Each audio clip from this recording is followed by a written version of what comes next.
Episode 19, you guys. I can't even believe it. I waited way too long. I've been putting the car off.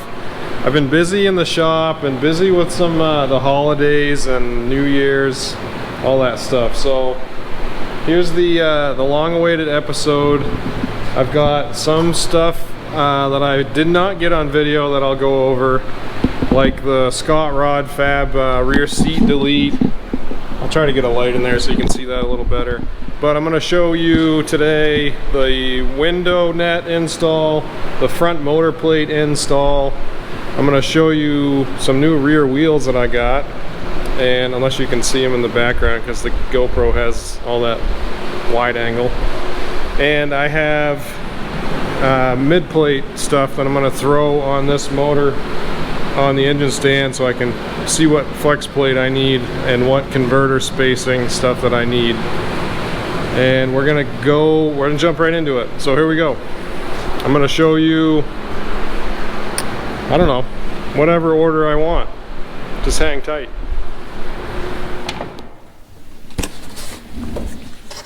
I don't even know if I can get this in here just yet, huh? Or should I just fold it and then cut it? A little tricky. Cut quite a bit off it. Pretty close right there. Yeah, this side's closer than that side. Yeah, this has a weird bump. Shaved a little more off that. Maybe an inch or something. Because it doesn't have to touch because the plate will hold it, you know what I mean? Yeah, you don't so you can give me like an 1/8 or 1/4 inch even of clearance on to the frame. Where's that gonna go, down in there? Yeah, so it'll have a bump probably. Like I'll probably make the go around it. Yeah. Go there straight out. Okay. Well, I'll do a little bit because I do want it to follow this. Yeah. I think. Yeah, but it'll be way up here by the time you do that. All right. Be like this. Yeah. Scissors.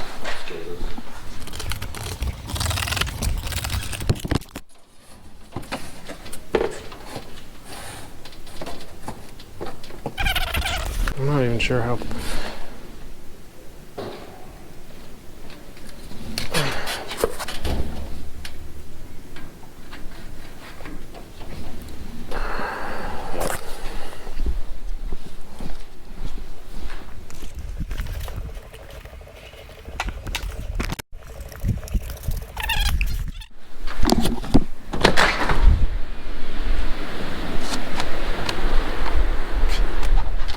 Are we supposed to get like 14 inches or something? Doesn't look like we're gonna get that much. Hopefully not.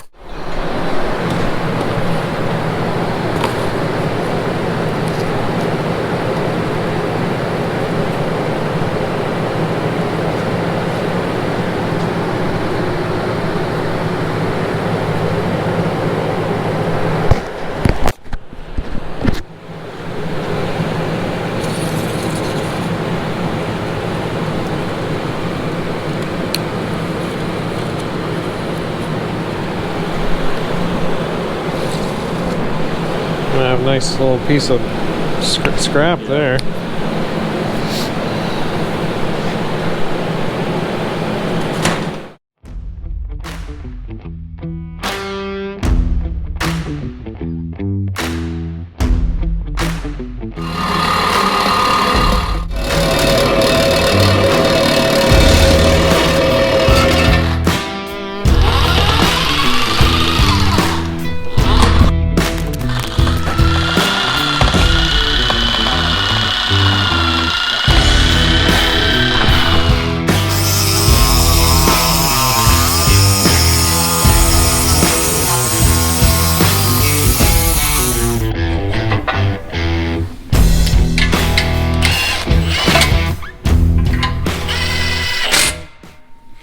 How the other holes line up okay?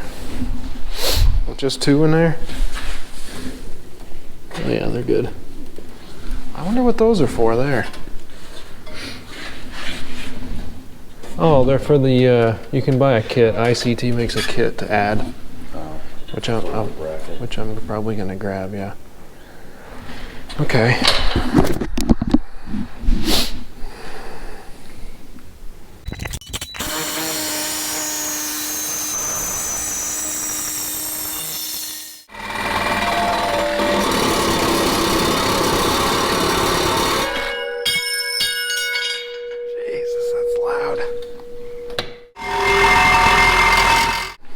Butt.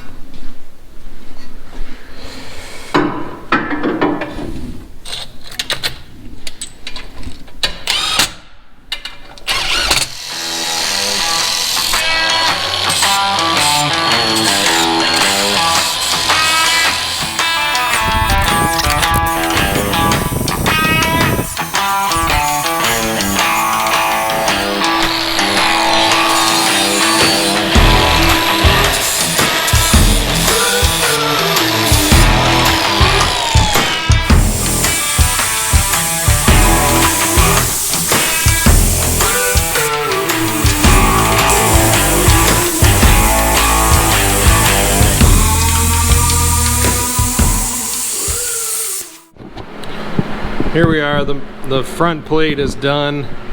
You guys, whoops, you guys just watched some of that. I just hit this. The reason I ended up going with a front plate was because I needed some like structural strength between the frame rails up here, because I just, if you remember way back, I just added a piece of tube down there under the oil pan. And I got thinking that if the car did a wheel stand and came down, there wasn't really much to keep these frame rails from wanting to twist in, because the coil springs are going to be way out here on the extreme outside, and it will want to roll the frame in. So a 1/4 inch front plate, and then as the same thing, I'm going to do a 1/4 inch steel mid plate in the back. Not a whole plate. I have these guys right here from All-Star. They're kind of a universal weld in to the frame with one bolt that kind of holds it together. So I think those will be sweet, nice and strong.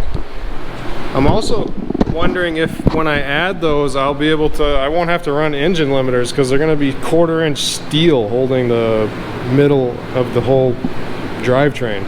So I'll get back to you on that. I'm going to ask some the gurus about that and see what I come up with.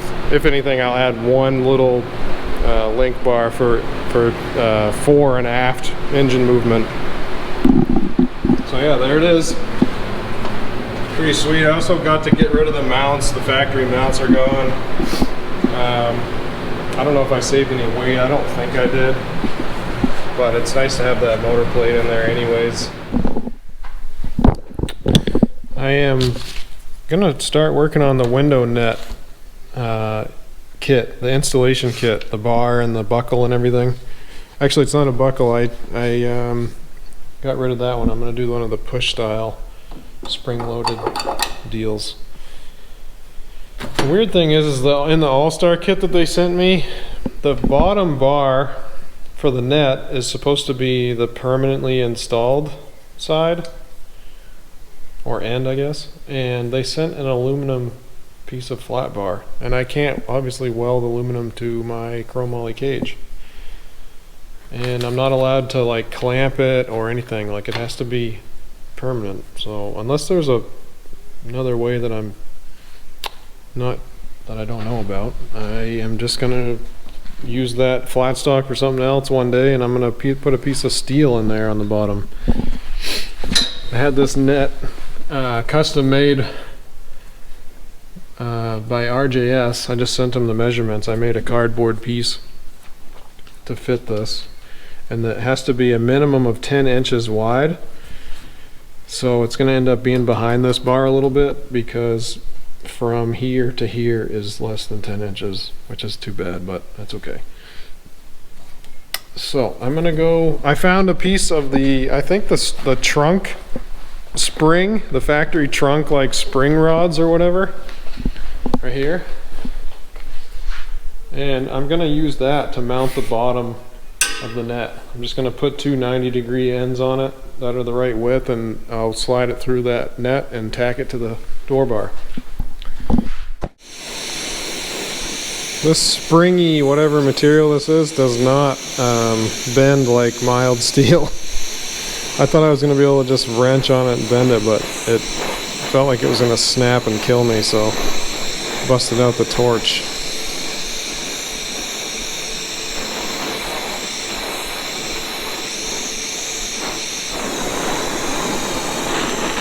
Okay,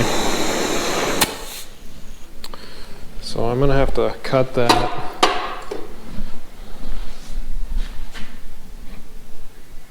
That leg on that's gonna be too long, but I had to bite it in the vise somehow. So, and I'm gonna measure.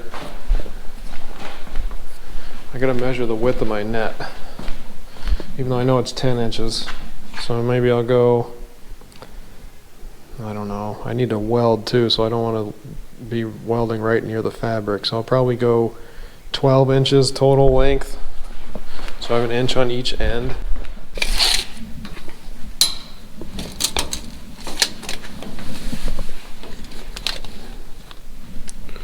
Oh yeah, it's way longer than 12. Okay, so I need to go. Well, it's actually like 12, right on the money. I'm gonna go down here like that. So I'm probably gonna make it like 14 inches.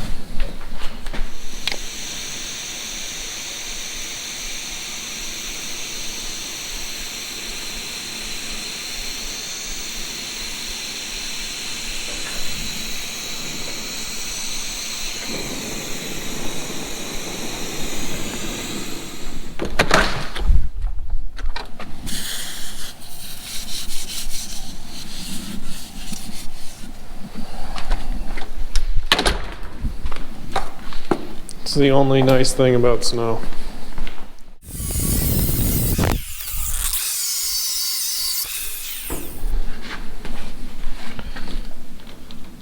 I gotta cut these zip ties.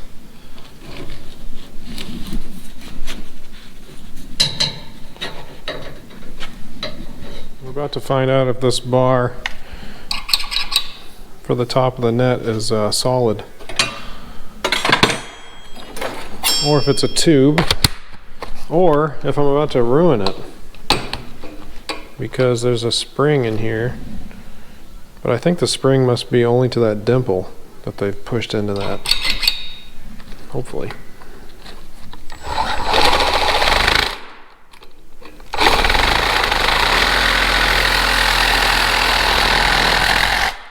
That is definitely just a tube.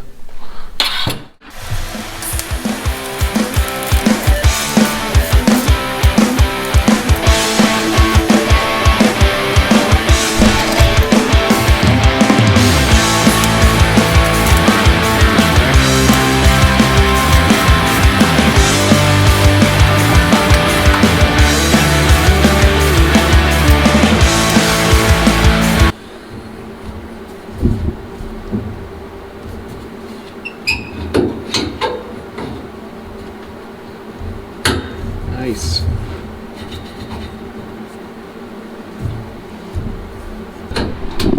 Bam! Window net's all welded in. Looks awesome. It fits really good.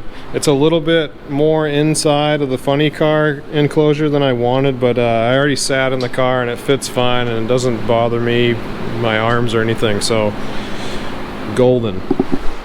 You guys just saw me welding these tabs in here and the bar along the bottom. So awesome. Custom RJS window net. I think it was like 70 bucks. Super well worth that price to have a window net that fits exactly how you want it. So the little spring section is in the back, and I have this handle here.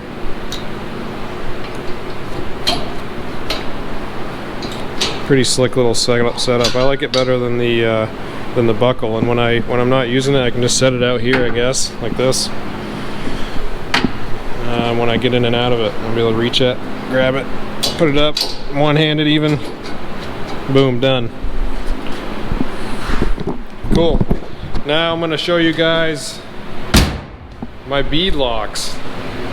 I didn't want to have the wheel spin inside the tire because that's just going to make the car pull left or right, or you know, I'm going to run maybe a slick too, so it needs a tube, and you don't want to spin the tire on the rim if you have a tube because it'll tear your friggin' valve stem out, and you know, you'll go flat while you're going down the track, which could be really bad.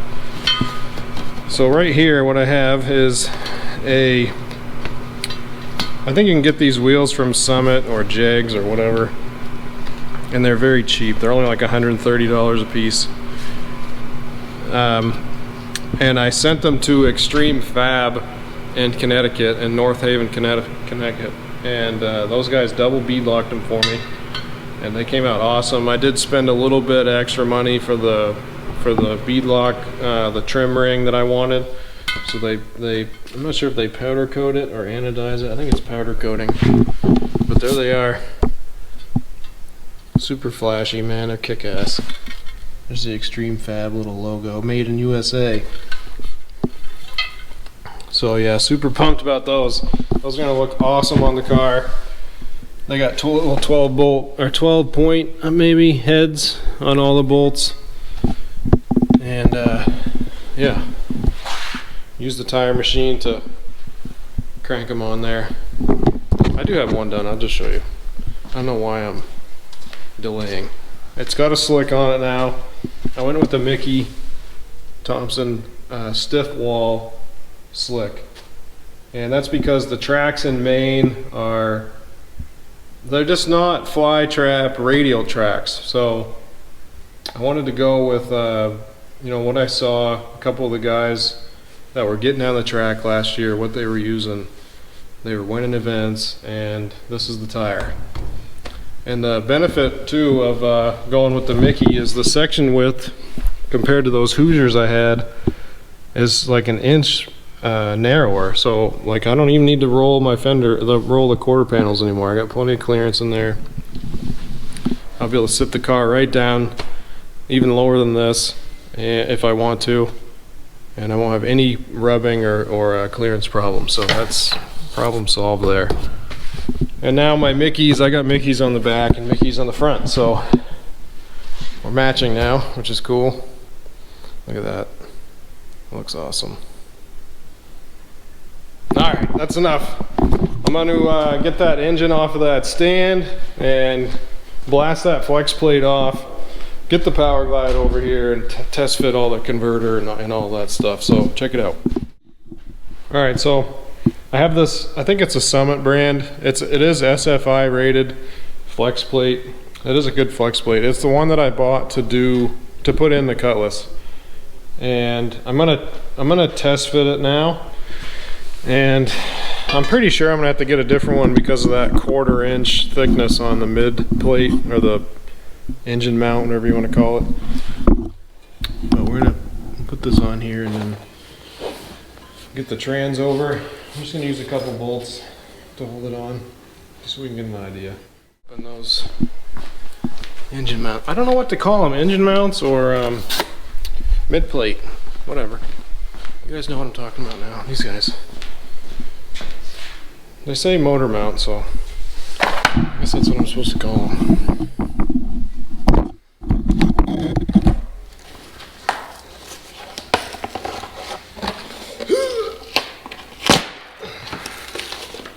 They are for a small block or a big block, not an LS.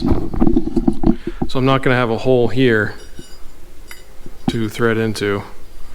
But it will keep the spacing right on the trans. And what I'll do on the top bolt, because I have the JW bell housing that's made for the LS, so it does have all the holes, is I will just put a 1/4 inch spacer there and still use that bolt. This side has all three, so we're good there.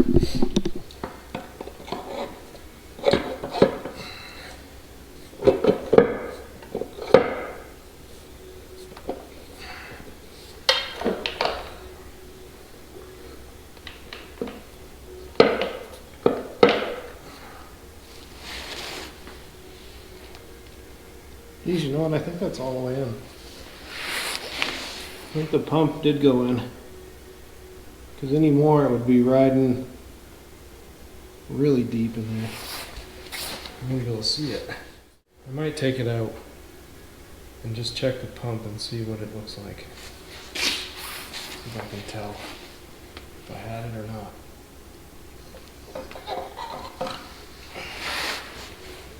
Yeah, I had it. Of course.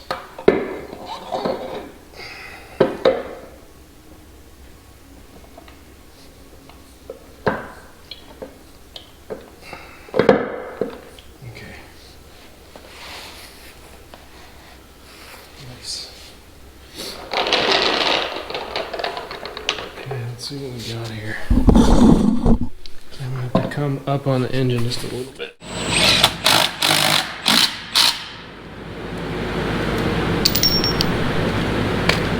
It looks like the snout is barely... Let me grab a light. I don't think it's in, but I think if I slid the converter in like you're supposed to, it will be in the crank. Okay, let's see. So yeah, the crank is not, I mean the snout is not in the crank until I go like that. That's a long ways. So my gap here looks like it's probably 1/2 inch. So I went out 1/4.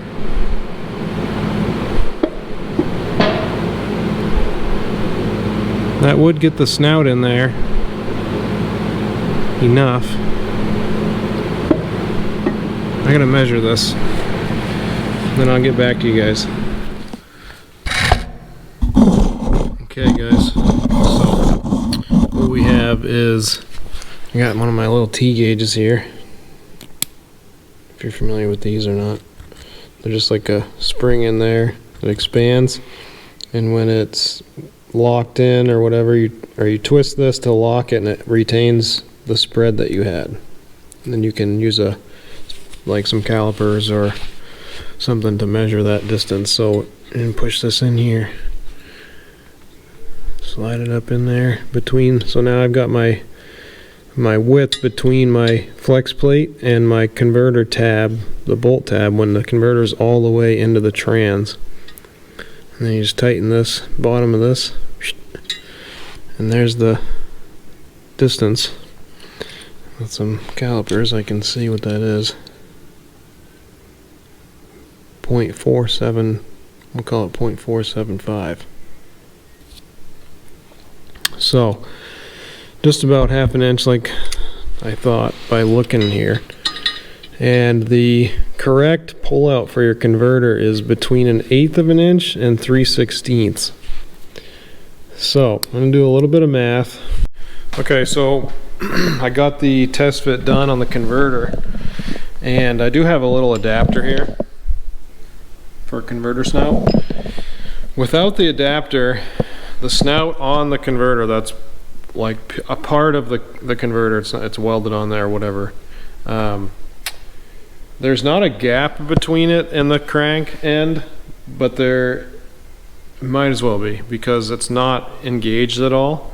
And to get the proper engagement, I have to come out like, I don't know, 1/4 inch I would say, to get that snout in the end of the crank, like the correct depth to where it is centered, which is not okay for the pump, the transmission pump. So, as far as I know. So, and then I put this in there just to see, and I thought it would bind and lock right up the converter. Like it's just not. It's just at the depth where this would just take all the play out of it, and it did. It just about locked it up. Like I could spin the converter by hand over, but there was no movement fore and aft with the spacer in.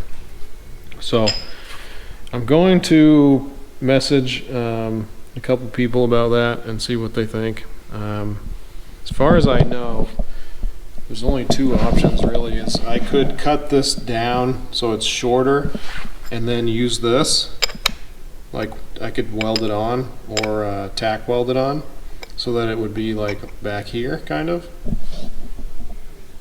or I send this out and I have a longer snout put on it to accommodate for these 1/4 inch thingies. Still not sure what to call them really, but yeah, that's where I'm at. So I'm gonna get that figured out, and we'll be able to put the short block together, and well, the long block together, and then get the trans in the car and start building turbo piping and plumbing and, you know, all that stuff. So stay tuned, you guys. I'll keep you posted, and I'll see you in episode 20. Thanks for watching. Bye.